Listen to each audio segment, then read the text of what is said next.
Hello and a very warm welcome to a presentation and destination guide about Santorini, also known locally as Thera, or even Atlantis. Whatever we call the island, there's no doubt that the stunning beauty on offer here will make this one of our most memorable ports of call for this whole cruise. For those of you who've just joined us, my name's Jo and I'm your onboard destination expert, and it's my job to introduce you to all of our amazing forthcoming ports of call. Let's have a look at this gorgeous place today and find out what's in store for us when we arrive. Whitewashed houses with bright blue domes decorated with a myriad of colourful flowers and plants set the backdrop to the dazzling azure blue of the Mediterranean Sea here. This gem of an island is a true visual delight. When arriving by sea, there's no confusing the island of Santorini. It's one of a kind. The island's stunning rock formations and dramatic vistas are the result of a massive ancient volcanic eruption, and we're going to be sailing right into the volcano's caldera. Santorini is the most southern of the Cyclades Islands and is about 120 miles away from mainland Greece. It was once a huge circular island, but in 1645 BC, during the Minoan Age of Greece, a volcanic eruption sank the centre of the island, creating the caldera.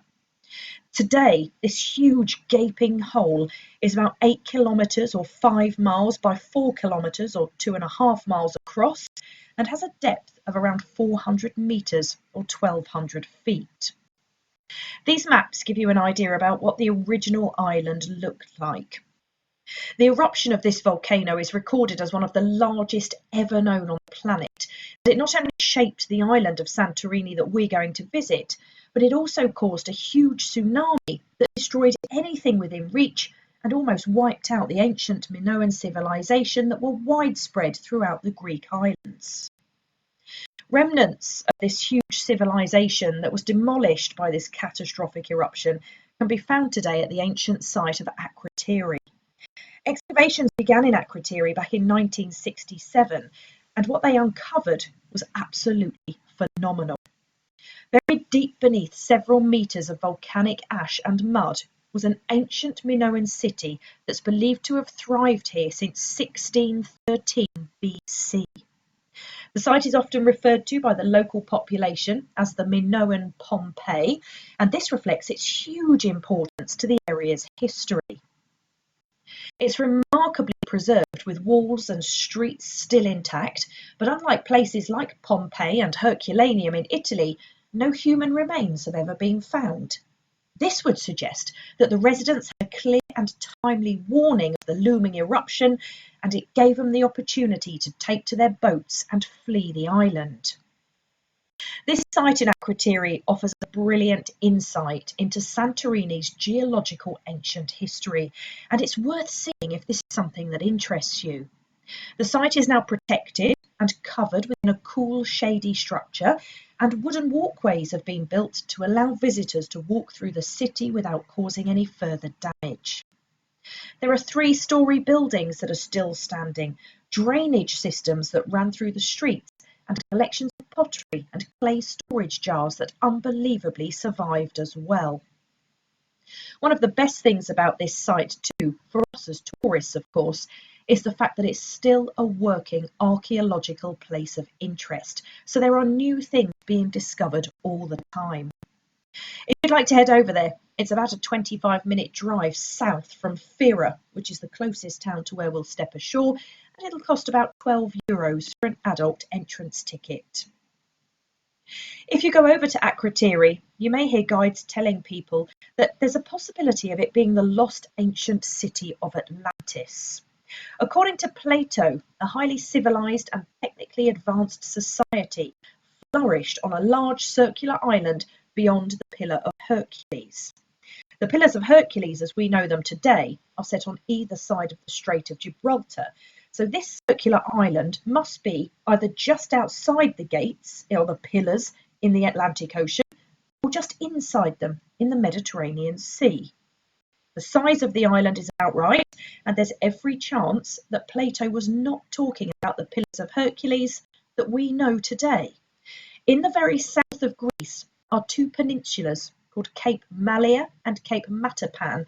And if these are what he referred to as the Pillars of Hercules, Santorini is in the right place, is the right size, and is the right age. Go out and explore here and decide for yourself whether you think this might be the place that people have been searching for so many centuries. Now, human history on Santorini comes rather a poor second when the island is studied and admired, because the history and geological makeup of the volcano is, of course, so fascinating and exciting. It's believed, though, that the first people to settle here were the Curians, who were quickly succeeded by the Minoan civilization, who were mainly based on nearby Crete. After the fatal eruption in 1645 BC, though, Santorini was abandoned and uninhabited for more than 200 years. This is where Greek mythology steps in and refers to Cadmus, who was searching the Mediterranean Sea for his sister Europa, who'd been carried away by Zeus. Cadmus founded a colony on today's Santorini and called it Callista, meaning the most beautiful. In about 1000 BC, the Dorians, led by Theras, arrived, and they changed the name to Thera. They set up trade routes through the Aegean Sea and across to mainland Greece, and as Thera started to prosper, the Romans appeared and quickly took over. This wasn't a particularly successful takeover, though, because the following 100 years saw Byzantine pirates reduce the thriving population to a mere 300 people. The island was ravaged by Catalonian mercenaries and Turkish invaders, and continuing earthquakes and volcanic eruptions destroyed homes and ruined agriculture. But the nucleus of the remaining population refused to leave, and despite unification with Greece, constant volcanic activity, its remote location, and a relatively unstable economy, Santorini has continued to grow and become nurtured to become a firm favourite holiday destination. Today, Santorini is breathtakingly beautiful and is one of the most memorable destinations that we're going to visit. It has a population of about 8,000 permanent residents, but this number explodes during the summer months and especially when a cruise ship is in port. Santorini is one of the most exclusive and expensive tourist destinations in the Mediterranean now, so efforts are being made to curb the number of ships that are allowed to visit here. As ships are getting bigger and bigger, the little island is struggling to cope with the enormous numbers of people, so we're visiting at the perfect time when facilities here are still tailored perfectly to us. When you visit, you're not going to find large chain hotels that have made their way to other parts of Greece, and you're not going to find huge department stores either. What you'll find is a laid-back, stylish charm and lots of independent boutiques and fabulous bars and restaurants. So let's have a look at what our place will be in Santorini when we get there this week, because if you've ever seen a picture postcard or an advertisement of Greece as a holiday destination, it's more than likely going to have shown you a photograph of Santorini. This is not a place to forget your camera or leave the spare battery or memory card behind. The endless views and amazing photo opportunities here are absolutely incredible from the moment you step off the ship. As I said before, we're going to sail right into the heart of the caldera of this active volcano, and the ship will sit very serenely in the middle of it while we'll head ashore to wander around on the volcano itself. As there's no berth here that the ship can dock alongside, we will all be ferried across to the island on local boats that act like a tender service. If this is a completely new concept to you, don't panic, because everything will be explained in the Princess Patter that's delivered to you the night before we arrive into Santorini.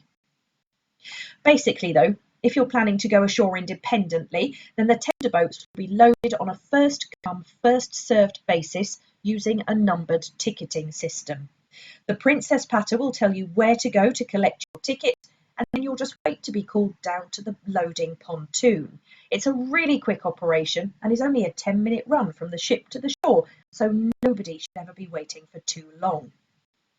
Now, if you're booked on a shore excursion, you'll be asked to meet quite a bit earlier than normal so that the tours team can get you across to your buses in plenty of time. The shore excursions in Santorini do not leave from the same place that everybody else will step ashore into. So it's very important that you follow any instructions you're given and you're in the right place at the right time. With this in mind, it's also very important that you check the meeting time and place for any afternoon departures. If you venture ashore independently in the morning before your afternoon tour, you will more than likely be asked to come back to the ship to meet with your group. This is because a dedicated boat will come directly to the Emerald Princess and will take you off to a different port where buses can actually access, and that's different to where the independent tender boat will be running back and forth from. Now, the little tender boats taking those of you ashore who do not have a tour booked will take you to a little town called Ormos, which is at the bottom of a huge towering cliff face. As soon as you step off the tender boat, you'll find yourself on a small pier at the bottom of the cliff that has a couple of cafes, a few shops, and some local boat or tour operators. Here, you can buy things like duty-free, postcards and magnets, coffee and beer, or boat trips around the volcano's caldera. As the day wears on and people start to come back to boats and others are still getting off the boats, this little quayside will become packed full of people, and everybody will be jostling to join queues, squeeze into the little shops, or wrestle for a table in one of the two cafes or bars. If you don't want to go any further than this little port area, go ashore first thing in the morning before the crowds start to build up and the tourists arrive from elsewhere on the island to join the cruisers who are going to be looking for boat trips or tenders back to the ship. Seeing this little port of Ormos, though, isn't going to show us anything of Santorini, and the only way that you can get any further to see the rest of the island is to get to the top of the cliff that's going to be right in front of you. Now, here in the yellow box is where you're going to be stepping ashore. This is the port of Ormos. And here, right at the top in the white box, is the town of Fira. And this is where you'll find the reason for our visit. I'm going to show you what Fira looks like in just a second. But first, you need to know how you're going to climb the cliff to get up there. You've got three options for getting to Fira at the top of the mountain. One is free, and two are going to cost a couple of euros. Your first option is to walk, and although the views are spectacular, it is a long way and is a steep climb. This zigzagging pathway is the staircase that links the town of Fira with the port of Ormos, and although there's a viewpoint with a couple of seats at the halfway mark, there's nowhere else to stop and sit along the way.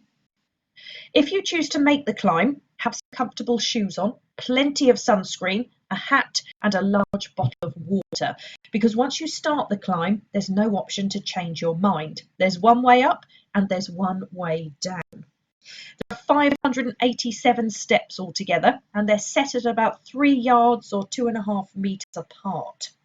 Switching back and forth on itself, the path will stretch for about a mile, and it was constructed using upturned cobblestones.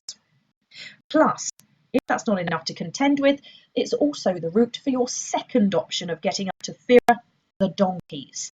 If you walk this path, be aware that the route is often very slippery, and in the heat of the sun is also very smelly. Donkeys don't feel the need to move to avoid you, so you'll need to be aware all the time that you're on the stairs here. You'll hear them coming because they wear bells to attract your attention, but they're pretty fast movers, so you'll also need to be quick on your feet to be able to avoid them. Donkeys have always been the traditional method of transport here, and you can pick up a donkey taxi from the quayside when you step off the tender boat. Every size and shape of donkey and mule is used here, and there are loads of them that are all rotated to ensure that every one of them gets plenty of adequate rest. It's only €6 to ride a donkey to the top of the hill, and although I haven't done this myself, it looks absolutely terrifying. This is not the romantic stroll up the hill that you might imagine. I've walked the steps many a times and have been passed by plenty of screaming people. No helmets worn. The donkeys virtually run up the hill. They have no concept of scraping your legs or knees on the walls along the route, and they have complete minds of their own. Plus, when you get to the top, you're going to smell of donkey all day long. If you want to see the donkeys, maybe consider doing the winding cliff path on foot and photographing them in their rest stations along the route like I do. They're very calm and they look really well cared for, and they definitely don't mind having their photographs taken. Plus, it's great fun if you're doing the walk to stand and watch the people who do choose the donkey taxis making their terrifying trip up to the top or back down to the bottom. Now, the third option for getting to Fira at the top of the cliff is the easiest option. And if you don't mind queuing, this is the option I'm going to recommend. There's a cable car that runs from Ormos to Fira, and this is a 12-pod cableway that runs a constant service all day long. Tickets for the cable car are purchased in the ticket office just before you board, and you can only buy a one-way ticket. It's not possible to pay for the round trip. Once you've bought your ticket, you'll find a place on the staircase while you wait for the pods to arrive, and then you'll climb in. It costs €6 for adults and €3 for children, and each pod takes 6 people at a time on a 5-minute journey in each direction. It runs every 15 minutes or so, and 6 pods run together at the same time, both ways. So there'll be 36 people heading up at the same time as 36 people make their way down. If you're trying to do the maths, if 3,000 of us, just on the one ship, all try to get ashore at the same time to use the same service, the queues are unimaginable. Throw in another cruise ship and some local holiday makers, and you can start to picture what the little port of Ormos at the bottom is going to look like. Now, the cable car route is quite steep, but it's incredibly picturesque, and it's going to save your legs from a long, hard climb up the slippery donkey path. My recommendation would be get the cable car up to the top, and if the queues at the top when you want to come back down are unbearable, walk back down via the donkey steps. Many of the shore excursions will finish in the town of Fira at the top of the cliff, so that's going to add to the numbers of you trying to come back down in the cable car later in the day. Give yourselves time and make a note of the fact that there's a large staircase that you need to negotiate to get on and off the cable car at both the bottom and the top. If you have any walking difficulties, this may cause a potential problem. When you step out of the cable car station at the top, you'll find yourself straight away in the heart of Fira, which is the picturesque capital of Santorini Island. It's perched right up high on the edge of the caldera, and the views down to the ship are absolutely mind-blowing. Fira was settled in during the second half of the 18th century when Venetian nobles and a prominent Catholic community fled from other nearby towns after a series of earthquakes and volcanic rumblings. It became the island's capital at the beginning of the 19th century, and it's grown into the most beautiful and picturesque resort. Today, it's an absolute delight to explore, and it's like a rabbit warren of narrow, winding, cobblestone lanes, brilliant whitewashed buildings, and pretty domed churches. You're going to love it. It's wonderful. The streets are full of shops and boutiques, and although Fira is regarded as the commercial centre of Santorini, there are endless opportunities to find a lovely bar or restaurant to just sit in, relax, and admire the surrounding views. Everything you could want to shop for can be found in Fira town too, whether it's high-end jewellery or a fridge magnet to add to your collection. Nothing will be particularly cheap because we're a captive market and it's a tourist-driven town, but there's plenty of fun to be had window shopping here, even if you don't intend to buy anything. Food and drinks aren't going to be cheap here either, but let's be honest, you're paying for this spectacular view and surroundings. Where else in the world can you sit back with a coffee on the edge of a volcanic crater looking at a cruise ship that's waiting for you in the sparkling blue water below? Finding somewhere to eat out here is absolutely a recommendation of mine in Santorini because you'll find everything you can imagine on the menus. For something local, I'd suggest regional olive spreads or tapenades. They're usually served with a crunchy white bread and some salad, or of course, being an island, the abundant fresh fish or seafood. To wash it down, if you want something stronger than coffee, consider tasting the local wine. The rich volcanic soil in Santorini is particularly good for growing grapes, and the wines produced here are excellent. Whether you're going to shop, eat or drink here though, the currency you'll need is of course the euro, but credit cards are widely accepted all over the island as well. If you're going to take the cable car up to Fira, you can only pay in cash, but there are ATMs just outside of both cable car stations as well as all over Fira town. There are also plenty of exchange places too, if you'd rather change the money from another currency. If you'd like to get further afield independently, you have a couple of options when you get up to Fira. The local bus service is called the KTEL, and these buses pretty much cover all of the villages and three of Santorini's main beaches. They don't run to any kind of schedule, which is the only problem, so you'll need to allow plenty of time to get yourselves back. But they're inexpensive, and you can pick them up in Fira's main square. Also available in the main square are taxis, and these will take you anywhere on the island. Just be aware that the villages and towns here are almost all completely pedestrianised, so taxis are ideal from getting from one place to another, but when you get there, you'll then need to take the streets on foot. Cars, mopeds and quad bikes can be rented in Fira town, and these are great fun. Just remember to find out how to get where you want to go, and more importantly, how to get back. There are lots of bumpy and twisty mountainous roads to negotiate here, but if you're confident driving, these can give you a really fun day ashore. If you're feeling active, you can also walk along the coastline here too. In fact, there's a fabulous walking trail that stretches for about 3.5 miles and leads all the way from Fira to Ia. Ia is the most recognised and most famous place on Santorini and is used in photographs all over the world to advertise the island to potential holidaymakers. This stunningly beautiful village is everything you can imagine a typical Greek hilltop village to be and more, and the local people call it a panomeria, which roughly translates as the place that sits on top of the world. Situated to the north of Fira, Ia is guaranteed to astound you.